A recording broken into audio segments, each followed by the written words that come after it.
Square saying Zimbabwe, welcome to our channel Zim Confessions and Deep Secrets. Kanagari kutanka kukuya panino channel, please don't forget to subscribe. Kana uchungwa garo ka subscribe, but don't forget to comment and share this video. Nasi Zimbabwe takugira nyeri kupisa ma streets of social media. Nyabudi kwa the Children of Zimbabwe War Veterans Association pamochete ni mangwe ma prominent ex-handles mre Zimbabwe babuda vachitaura ivo vachiti the Sadc summit is at risk of being cancelled nekuda kwe flu iriko irifungidzirwa kunzi inogona kunge iri COVID-19. Panomira mushe Zimbabwe is preparing to host the 44th Sadc summit so 17 August. So according to the news works, this flu irikuataka vanhu ikuuraya vanhu, the government haisina kuannounce kuti it's COVID, and because they are afraid kuti the announcement inogona kudisturb the Sadc summit. Makabuda the Children of Zimbabwe War Veterans Association, their ex-hand of vachiti in this weekly report, the Children of Zimbabwe War Veterans Association National Secretary for Intelligence said there is a serious outbreak of influenza, the flu which is attacking people's lives these days. It could be COVID-19, but the government is afraid that if they announce it, the Sadc summit may be disturbed. Those are the Children of Zimbabwe War Veterans Association vachitaura ivo vachiti flu irikoi inogona kunge iri COVID mre Zimbabwe.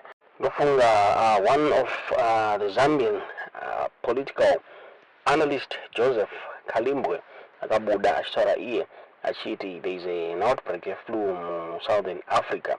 Since there are people vari kufa vamwe vachirwara in the same flu yakauraya Norman Maroto ndoiri kutenderera Sadc zvichinzi Zimbabwe should declare a public health emergency zvichinzi nekuti is very dangerous, especially pada kuhodwa this Sadc summit.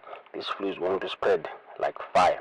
Kabuda on his Twitter yendo akataura iye achiti there is a flu outbreak in Southern Africa. Many people are dying and getting sick. The same flu took the life of Norman Maroto. We must declare a public health emergency. You can't hide truth from people for fear that the upcoming Sadc summit will be cancelled. That's evil. Akayenderera mberi zvakare achitaura iye achiti on weekend I said there is a flu outbreak in Sadc. Comrades accused me of playing politics. The flu took lives in Sadc, including of footballer Maroto. Zambia has announced a flu outbreak.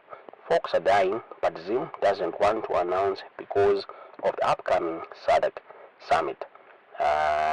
Tingaziye kuti munoona sei nyaya iyi asikumira kuramba achiendera mberi. Sara yachiti the upcoming Sadc summit and all other gatherings across Southern Africa must be cancelled immediately.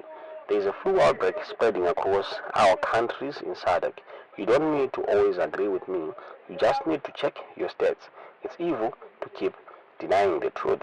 Ndo zvakataurwa na Joseph Kalimbwe. Tisingazivi kuti munoona sei nyaya iyi kuti Sadc summit yokanselwa here nekuda kweflu iriko iyi iri kufungidzirwa kunzi iCovid kana kuti it should go ahead mre Zimbabwe. Tiudzei zvamuri kufunga pamusoro penyaya iyi mucomment section. Ndofunga Hope Chimunhu akabudawo zvakare achipa warning to Zimbabweans about the COVID-19 achitaura iye achiti people should look after themselves since their cases COVID-19 ari kusimuka ari kutaurwa. Abuda achitaura achiti look after yourselves folks. COVID-19 is causing concern for the World Health Organization, and it has asked the Zimbabwean government to ensure that hospitals dealing with COVID-19 have enough oxygen. The COVID-19 pandemic is still a major global health issue, and it is essential for citizens to take steps to protect themselves. Ndozvakabuda zvichitaurwa na Hope Chimunhu mre Zimbabwe along with a letter yoyainzi yakatumirwa ne the World Health Organization to the Zimbabwean government.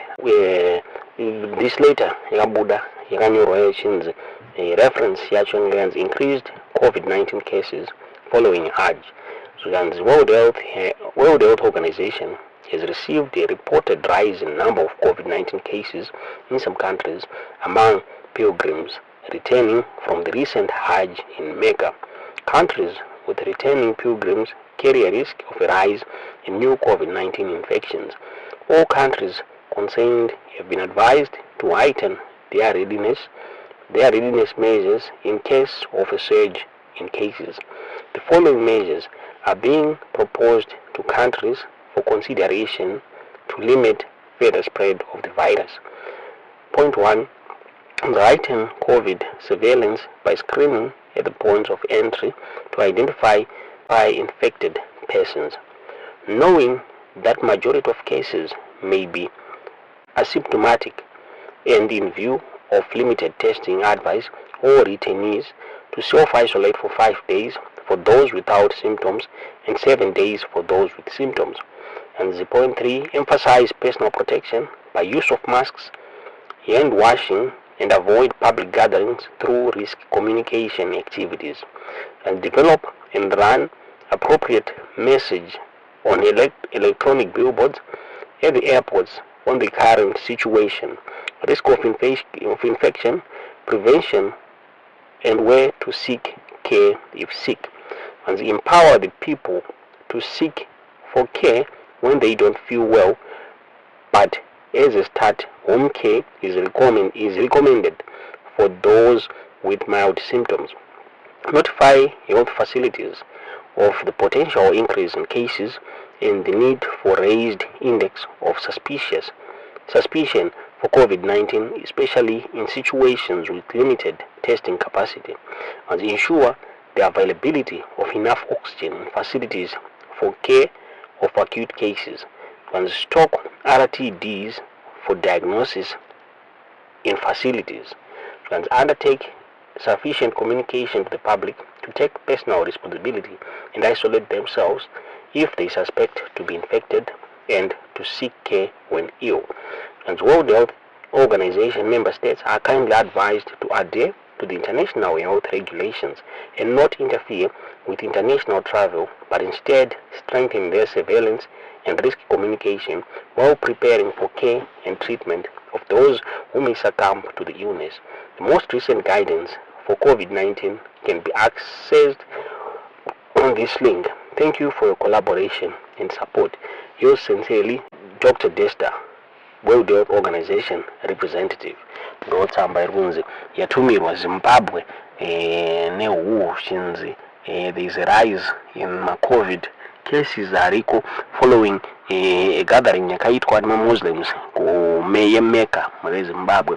So tisingaziye kuti Zimbabwe going to take measures or they are not going to announce it vachitika kuti Sadc summit inogona kucancelwa. Tuzeza mukufunga pamusoro penyaya in comment section uyezve, do you think kuti Sadc summit should be cancelled nekuda kwe this outbreak ye flu yaitika ituzozva mukufunga pamusoro penyaya iyi mu comment section.